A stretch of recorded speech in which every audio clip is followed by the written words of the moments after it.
ஹே welcome டா boys. இந்த வீடியோவில் நம்ம என்ன பார்க்க போகிறோம்னு பார்த்தீங்கன்னா ரவுண்ட் அபவுட்ஸ். யூகேயில் இது எக்கச்சக்கமாக இருக்கும். நம்ம ஊர்லேயும் இருக்குது பார்த்தீங்களா, அண்ணா நகரில் ரவுண்டானா அதே தான் இது.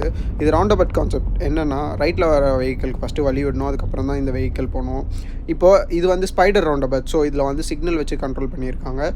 இதே நார்மல் ரவுண்ட் அபவுட்ஸாக இருந்தால் இந்த சிக்னல் இருக்காது, ரைட்டில் வரவங்களுக்கு வழி விடணும், அப்படியே சுற்றி சுற்றி போகணும். இப்போ இந்த மாதிரி ஸ்பைடர் ரவுண்ட் அபவுட்ஸ்க்கு ஒரு 8 எக்ஸிட்ஸ் ஆச்சும் இருக்கும் மினிமம்மு.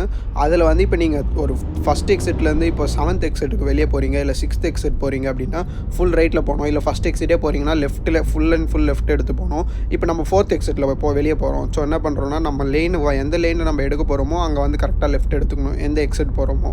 ஸோ நெக்ஸ்ட் வீடியோவில் உங்களுக்கு நார்மல் ரவுண்ட் அபவுட்ஸ் எப்படி இருக்கும் அப்படின்னு சொல்லி பார்ப்போம். அதே மாதிரி மினி ரவுண்ட் அபவுட்ஸாக இருக்கும். ஒரு முட்டு சந்தில் கூட ரவுண்ட் அபவுட் வச்சுருப்பாங்க. அதுதான் யூகேயோட சிஸ்டம். ஏன்னா டிராஃபிக்கை வந்து ஃப்ளோ பண்ணிக்கிட்டே இருக்கணும்னு சொல்லி இது ஒரு கான்செப்ட். இவங்க யூகே ஃபுல்லாக இதான் ரொம்ப காமனாக ஃபாலோ பண்ணுற டிராஃபிக்